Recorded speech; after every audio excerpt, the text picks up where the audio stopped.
Welcome to the Animation Addicts podcast with the Rotoscopers. Woo! We're so happy to have you guys here. My name is Chelsea Robson, along with my amazing co-hosts. We've got Mason Smith Hello, hello. and Stradling. Morgan is having some issues with her audio right now, but she will be joining us as we go once she gets that figured out. Yep. So We only need about 15 things to work. about. We only need like 15 to 20 things to work perfectly all at the same time, exactly when we want them to. So this is unfortunately just how it works sometimes. We work with it. We move on. So who are the Rotoscopers and what do we do? Well, the Animation Addicts podcast, basically what we do is we sit down, we watch an animated film. It could be past, it could be present, and we discuss it. We kind of go over everything. And that is one of our favorite things to do, and the fact that we are coming up on so many, oh wow, I can't believe we are almost come here like a month or 2 months, 3 months from now. We're going to be hitting our 5-year anniversary of doing these. Whoa! Can you believe that? Holy Mason? cow! Yeah. Lots of good stuff. Yeah. So 5 years, and incidentally enough, okay. So this is episode 134, but this originally should have been episode 23. Yeah. Because way back when we first started the podcast, like when I was still living in Utah, like before I had transferred down here, we wanted to do Finding Nemo, and for some reason, I think I couldn't make it, and we were like, well, this is like a Pixar film, and so we don't want Mason to not be there. So I think y'all went ahead, or maybe y'all got contacted by Bill Farmer, but at any rate, episode 23 was the Bill Farmer interview, which I highly recommend. It's one of my favorites to listen to over and over again. And yeah, and so we kind of shelved this episode. And so this week, while we were getting like the doc ready for what we want to talk about on this podcast episode, I just copied and pasted something that we wrote like almost 3 or 4 years ago. This was 4 years. Still works. I still feel the same way about Finding Nemo. That's right. This is our Finding Nemo episode. It's been a long time. It's been a long time coming. And let me tell you now, the hype for this episode has been larger than normal. We've got, I think we've gotten the most voicemails that we've ever gotten for a single episode. And unfortunately, we couldn't play them all. We could only play a few. But yeah, super excited. Pixar, Finding Nemo. It doesn't get much better than this. So let's just dive right in. Where'd you going? Guys, this was Andrew Stanton. And Leon Critch. Leon Critch, original story by Andrew Stanton. So they could very well have titled this Andrew Stanton's Finding Nemo. I hate when they do that. Tim Burton's The Nightmare Before Christmas. It's like, oh, his Nightmare Before Christmas. I thought this was the other guy's. Anyway. Well, I think that just goes under the byline of Tim Burton. He's like, no, my name needs to be on this. So, incidentally enough, we just came off of another Andrew Stanton movie. We did, yeah, we did. So go check out our Wall-E episode.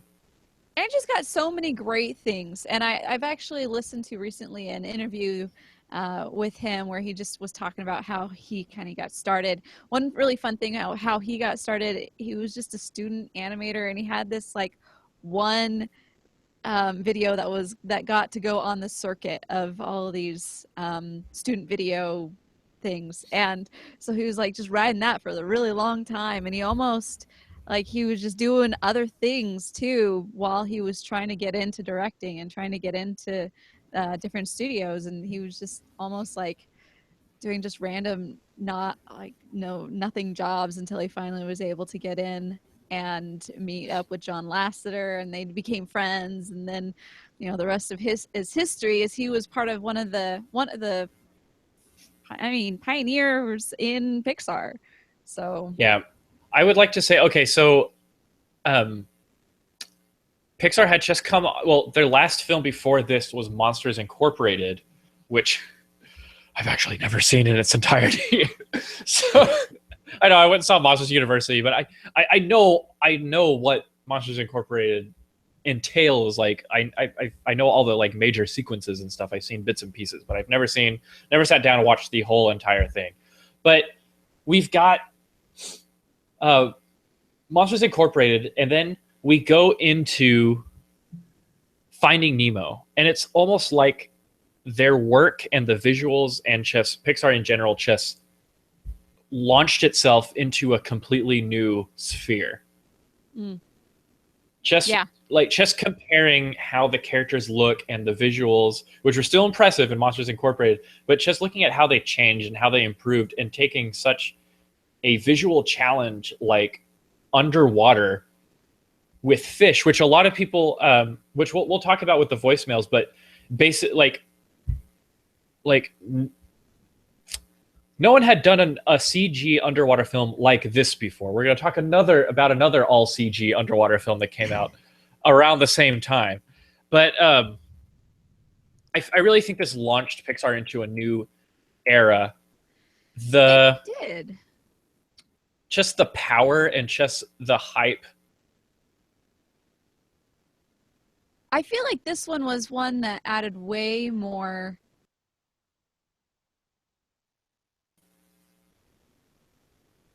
Sorry, there's a delay. Oh, sorry.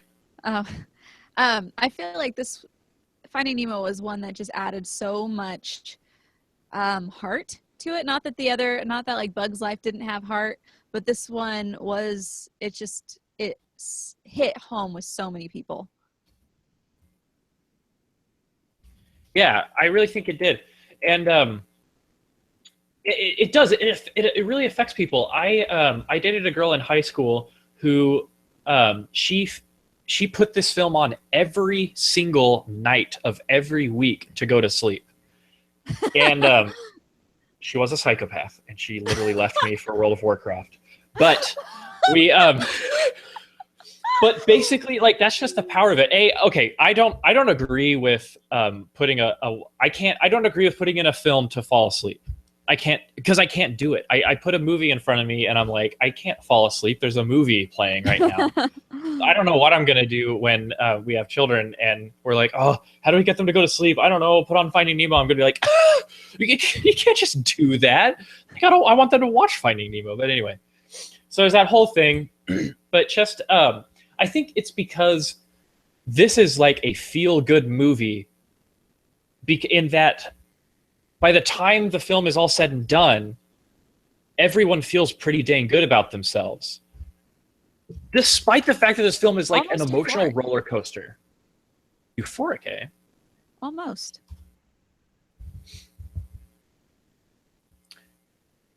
Yeah, I can't tell if it's just a giant delay or what. No. Sorry.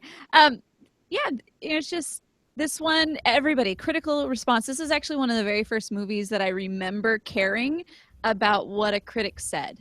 And I was like, oh, that movie just came out. Let me read, what the critics thought about this. This wasn't something that I normally did when I was, however old I was when this came out. And in 2003, correct? Yeah, this is 2003. Yeah, so like late 2003. It was, yeah, and I just remember reading it, and the person who wrote it was just like so enamored. No, not really, not late. With it. And I was like, oh, I guess I will go see this movie. And I just remember totally loving it. But critics, on Rotten Tomatoes, this has like a 99% rating. Yeah, 99%, really high audience rating for critics, and then 86 on audience. Yeah. So for whatever reason, audiences weren't totally enamored as much as the critics were. They probably brought like a 2-year-old kid who cried the whole time, and then they blamed Pixar. But anyway, probably. Let's talk about money, because that's what animation's all about. So the budget for this was $94 million estimated. It had a strong opening weekend in June 2003, so not late 2003.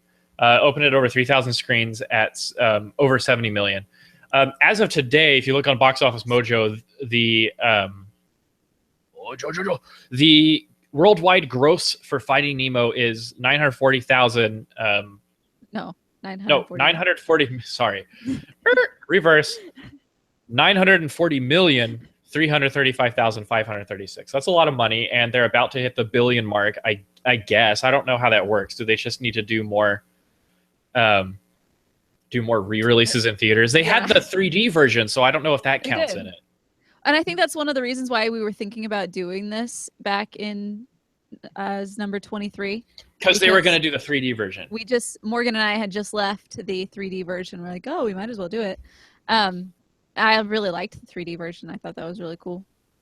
Yeah, give me a report on that. I never got to watch it. I saw a couple of I saw the 3D Tarzan and the 3D... No, I saw 3D Lion King and 3D Beauty and the Beast when they did the re-releases. Okay.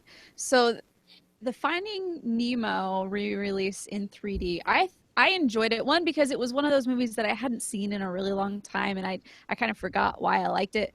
But also just the fact that it did a fantastic job of engrossing you into the screen without doing gimmicks. You know how they had that era where anything in 3D is like, I'm gonna get you, like hand coming through, whatever. And I just felt like you had all these speckles just popping up, and it was, you just felt like you were there, and it was very much enveloped you there, and I was very impressed. I did hear a story once that as they were bringing it out of the archives, I think you were telling me about this, Mason. Yeah, and I think I heard it from an actual Pixar employee. Maybe it was Chris Horn. Probably was, but tell it. Well, yeah, they basically, so when they did the re-release, it was obviously several years after the initial release, and they didn't initially render it to be 3D. So they basically had to go into the film and essentially re-render it in stereoscopic, which I had a buddy who worked in I have a buddy who worked in California and did some stereoscopic stuff. So it's essentially, you know how our eyes work. It's two slightly different perspectives that give the illusion of 3D space. And so they basically had to render both eyes, basically, so that you can put on the 3D glasses that adjust them to where they converge. So they basically had to re-render the film. And to do that, they had to literally resurrect some old shots that just hardware-wise and software-wise were just not compatible with their system anymore. And according to Pixar, it was a royal nightmare getting all these files back into compatibility and getting back into their shots and being able to even open them in their animation software and then re-rendering it. So we it was a lot of work to do the 3D version, that you can't just press a button that says make it 3D. Well, maybe you can now, but they couldn't just press a button and make it happen. But yeah, just like you were saying, the immersion. And I think this is where we started. It's not where Pixar started to do this, but this is where we really started to notice how much Pixar does their research.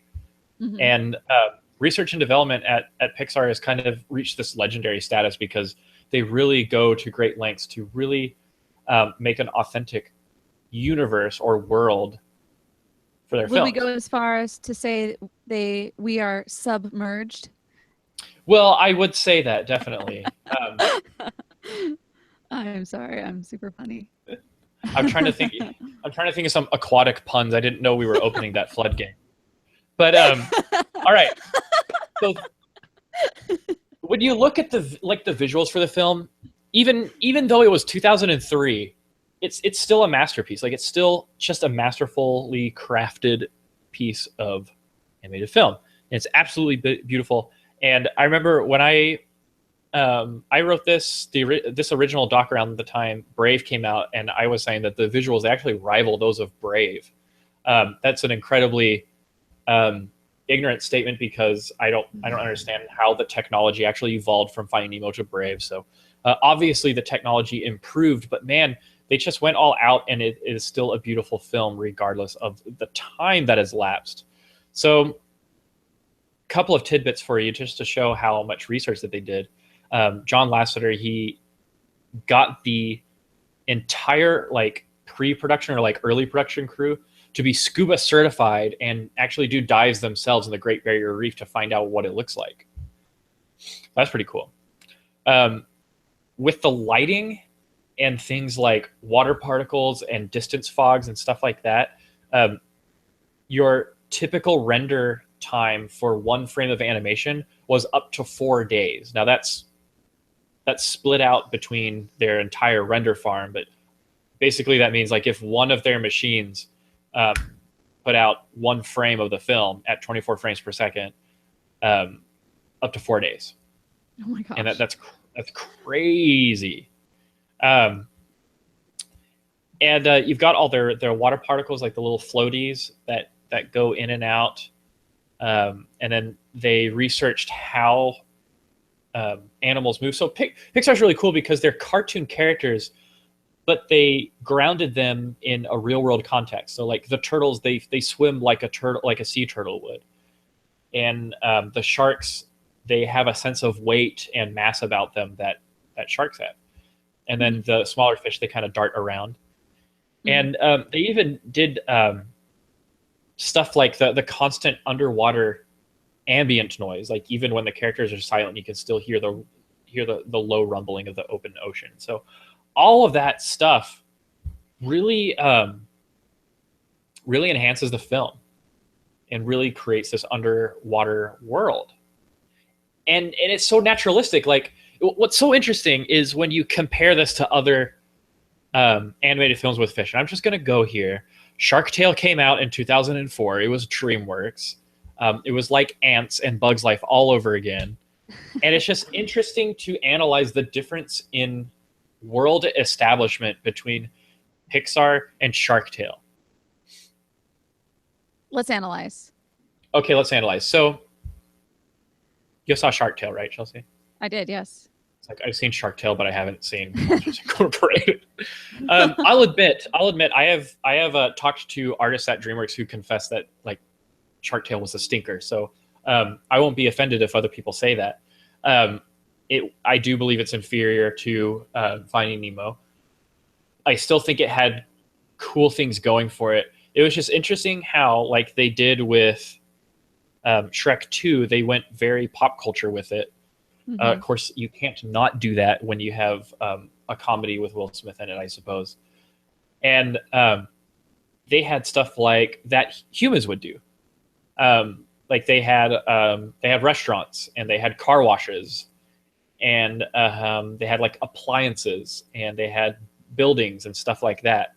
Whereas Finding Nemo, everyone's naked and they're it's one of those everyone's naked films.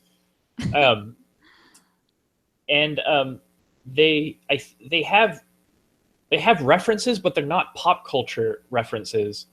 And furthermore, they're still in a natural setting. Like they still get eaten the old-fashioned way. They're still in danger the old-fashioned way. And they live in coral and they live in stuff like that. They just happen to be able to talk to each other and communicate. Mm-hmm. And you also had Robert De Niro. Yes, you had Robert De Niro, and they had that whole kind of Godfather, Scarface, the typical mob film thing going. I wasn't. The thing about Shark Tale, it was like, and I guess comparing the two, it was they were still very much set on the gags, the jokes, and then the little puns and whatever over here. While Finding Nemo, it had its fair share of that for sure. But it was definitely, they focused it a lot on the human element, the relationship element over here. So I think that is one of the main things that helps this movie so much be so